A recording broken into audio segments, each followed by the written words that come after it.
Good morning everyone, this is your science teacher and we are going to study about the soil, the chapter 9th of your science book. The chapter containing the formation of soil on the first stanza that start on the page number 1 to 8. In this stanza or in this paragraph we should know about the formation of soil, how soil is formed. There are 3 or 4 methods, 3 or 4 different types which is told by a book to you that of how the soil is formed. The first is the role of water in soil formation.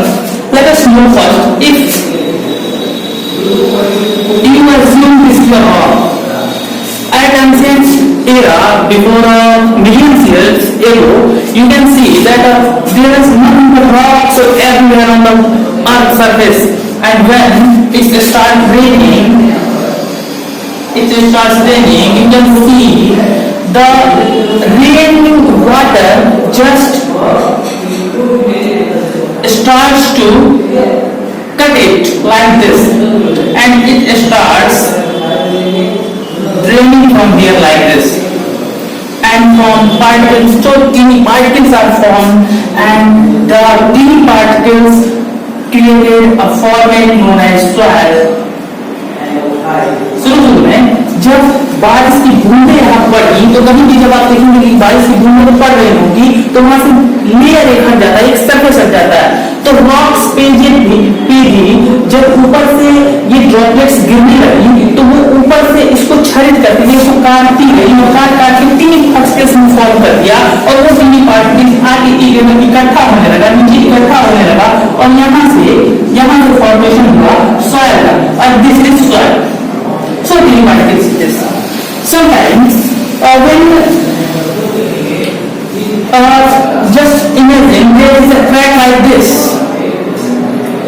and water after raining enters in this crack. इस crack में water चला गया. तो जब ठंडी का दिन आया, जब विंटर सीजन आया, तो विंटर सीजन में क्या होता है, ये जो वाटर था ये आइस में बदल जाएगा, कन्वर्टेड इनटू आइस, और आइस की कन्वर्जन के बाद क्या होता है, आइस की जो डेंसिटी होती है ये वाटर से अधिक होती है. वाटर से ज्यादा डेंसिटी होने के कारण इसने इस पर एक प्रेशर एक्सर्ट किया, एक प्रेशर डाला, और प्रेशर के कारण यह पूरा का पूरा रॉक भी शायद टूट गया. अब आप सपोज कीजिए कि किसी एक पहाड़ी के ऊपर यहाँ एक रॉक है, यहाँ से टूटता है, तो वो ऐसे रॉक ऐसे जगह से टकराता हुआ नीचे गिरेगा और उसकी टीनी पार्टिकल्स हो जाएंगे, ताकि छोटे छोटे टुकड़ों में वो टूट जाएगा. You can assume just like an egg. If you just drop an egg from a height, you can see it's get destroyed on hitting the earth. जमीन से टकराने के बाद और जिस तरह से बिखर जाता है, उसी तरह से ये रॉक के टुकड़े जो धीरे धीरे गिरे और नीचे गिर के बिखर गए, small teeny particles are formed and another formation of soil is created by the water. There are 2 types, there are 2 varieties. One is there are 2 flavors, there are which just use the vital role in the formation of soil from the rock.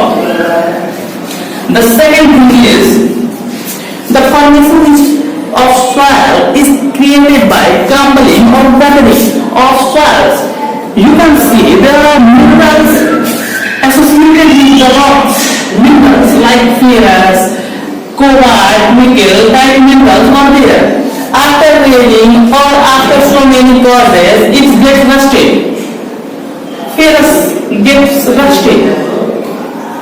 और उसके बाद जब हमारे जमीन में कुछ ऐसा हुआ तो इसके रस्टेशन के बाद यह काफी क्रम्बल हो गया, टूट गया, टुकड़े टुकड़े हो गया, और जब क्रम्बल होने के बाद जब गिरा तो गिर के यह टूटने लगा और 3 पार्टिकल्स में टूटने लगा. आपने कभी कभी देखा होगा अगर किसी लैंड के पास अधिक फर्टिलिटी है, फर्टिलिटी अगर वो न्यूट्रिएंट्स के रूप में है, वहां कुछ मेटलिक्स अधिक है, कुछ मेटलिक प्रॉपर्टी अधिक है, तो वो ऊपर एक परत बना लेता है, पपड़ीदार परत, और जब आप उस पर चलते हैं, when you start to move on it, it's just crumble, उसका चूरा हो जाता है, चूर्ण हो जाता है, वो छोटे छोटे पार्टिकल्स में बदल जाता है. तो वही ये रॉक्स के साथ हुआ, रॉक्स का जो ऊपरी पार्ट था ये धीरे धीरे क्रम्बल करता गया, टूटता गया, और ये नीचे की तरफ बढ़ता गया, तो फिर नीचे वाला टूटता गया, उसके नीचे वाला टूटता गया, फिर उसके नीचे वाला टूटता गया, और एक तो फॉर्मेशन है। दूसरा जो काम किया वो किया था हमारे क्या कहते हैं प्लांट्स के रूट्स ने। प्लांट्स के रूट्स ने क्या किया, ये सपोज कीजिए कि ये एक कोई बड़ा सा रॉक है जिसके ऊपर एक ऐसा कोई बहुत भारी पेड़ आ गया, कोई एक पेड़ आ गया, तो क्या हुआ कि कुछ समय के बाद ये पेड़ इसकी जड़ नीचे की तरफ बढ़ने लगी, वाटर के नीड्स को फुलफिल करने के लिए नीचे की तरफ बढ़ने लगी।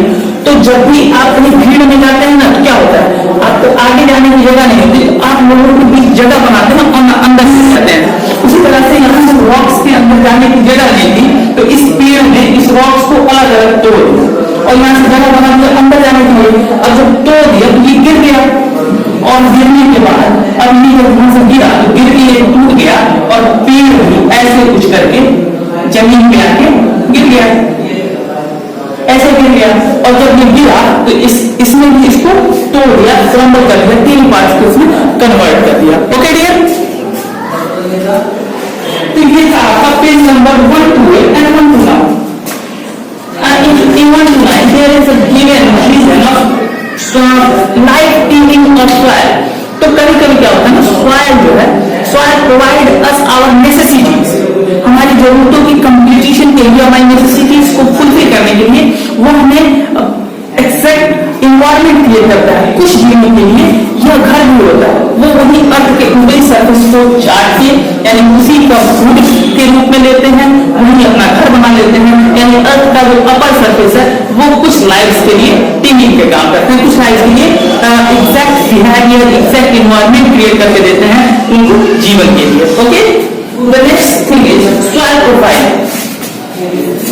इसके लिए एक activity is given on your book, और activity is given on your book on page number 130 for this experiment, and you can see that when you just do this experiment, what is given on page number 130, you can see in a jar there are 3 types of soil like this, okay, and the horizontal layers which are formed in the jar is known as horizon, horizon accordance with this.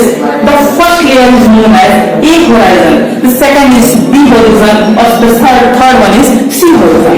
In these layers, this is also known as subsoil.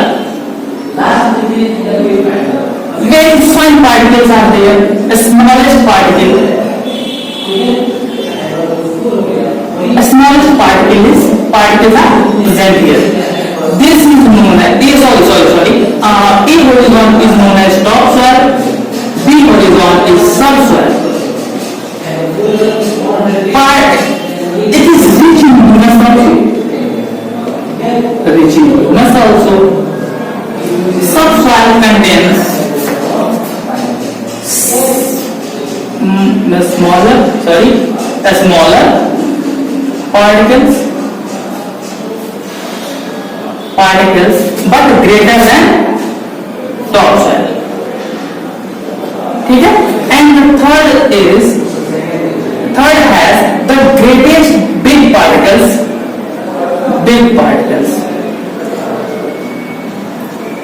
and from the bottom of C horizon you can see the bedrocks.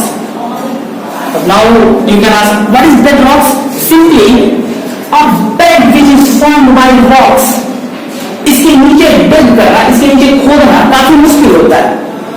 यहाँ एक चट्टानों की, एक rocks की bed की तरह लगी हुई है, जिसको पार करना थोड़ा सा मुश्किल होता है, इसलिए इसको बेड रॉक कहते हैं। सी हॉरिजॉन के नीचे खोदना मुश्किल है, और हॉरिजॉन को ए हॉरिजॉन, बी हॉरिजॉन और सी हॉरिजॉन के रूप में बाइफरकेट किया गया है। इसको टॉपसोइल कहते हैं, इसको सबसोइल कहते हैं। ओके, ये सी हॉरिजॉन है, और ये सबसे नीचे, इसमें सबसोइल के नीचे यानी सॉइल प्रोफाइल में सबसे नीचे लाई करता है। क्लियर है? इसके बाद आते हैं टॉप सॉइल, एबायोटिक होता है, और ये अर्थी मटेरियल से बना होता है, जिसे अर्थी मटेरियल मतलब ये सोल शब्द से, सॉइल वर्ड है, soil word is created with the word solum which means something which includes earth. कुछ ऐसी चीजें जो धरती से मिलती जुलती हो उसको सॉइल मटेरियल कहते हैं। उसी से सॉइल बना है, यानी उस सॉइल वहां से क्रिएट हुआ है, यानी something which includes property of earth materials. Okay, इसमें अलग अलग चीजें होती हैं, जैसे पहला क्ले होता है, दूसरा सैंड होता है और तीसरा लोम होता है। Clay has very fine particles, बहुत फाइन पार्टिकल्स होते हैं और यह वाटर लॉगिंग बहुत अधिक करता है। ठीक है, क्ले के पास फाइन पार्टिकल्स और वाटर लॉगिंग भी इसमें बहुत अधिक होती है। उसके बाद आता है सैंड। तो सैंड की जो प्रॉपर्टी होती है यह इसमें थोड़ा सा बड़ा होता है, सिल्ट और सैंड के बीच में होता है, इसके बीच में आता है सिल्ट, फिर वो सैंड। इसके पार्टिकल्स काफी फाइन होते हैं, काफी छोटे पार्टिकल्स होते हैं जो 0.005 से भी छोटे पार्टिकल्स होते हैं, इससे बड़े पार्टिकल्स नहीं होते हैं और ये टच करने में ना काफी स्मूथ फील होता है। फिर आता है सिल्ट। सिल्ट के जो पार्टिकल्स होते हैं वो 0.005 to 0.05 के बीच लाई करते हैं। Okay, sorry that's not metre, that is millimetre. Millimetre के बीच लाई करते हैं। फिर आता है सैंड, दिस इज सिल्ट। फिर आता है सैंड जिसके पार्टिकल्स 0.052 सैंड होता है, सैंड। इसके पार्टिकल 0.052 2.0 mm तक में लाई करते हैं। सैंड की वाटर लॉगिंग प्रॉपर्टी बहुत ही कम होती है, इसलिए यह जनरली डेजर्ट में पाया जाता है जहां वाटर होल्डिंग कैपेसिटी बिल्कुल नहीं होती। और इसी के नाम पे आगे चल के हम लोगों ने एक और है लोग, इसी के नाम पे हमें आगे चल के सॉइल की प्रॉपर्टी भी जाननी है। जैसे क्ले पार्टिकल्स फाइन पार्टिकल्स होते हैं, सबसे ज्यादा वाटर लॉगिंग करते हैं, इसलिए यहाँ ड्रॉपिंग नहीं की जा सकती। फिर सैंड पार्टिकल्स वाटर लॉगिंग करते ही नहीं है, डेजर्ट फॉर्मेशन करते हैं, तो ये भी एग्जैक्ट नहीं होते हमारी क्रॉपिंग के लिए। लेकिन जो सैंडी और क्ले दोनों को मिला के बना होता है, दोनों को मिला के बने होने के कारण इसमें सैंडी प्रॉपर्टी भी होती है, क्ले प्रॉपर्टी भी होती है, तो ये किसी भी क्रॉपिंग के लिए बेस्ट जो है टाइप्स ऑफ सॉइल है। Okay, and the third thing is for pollution of water you can see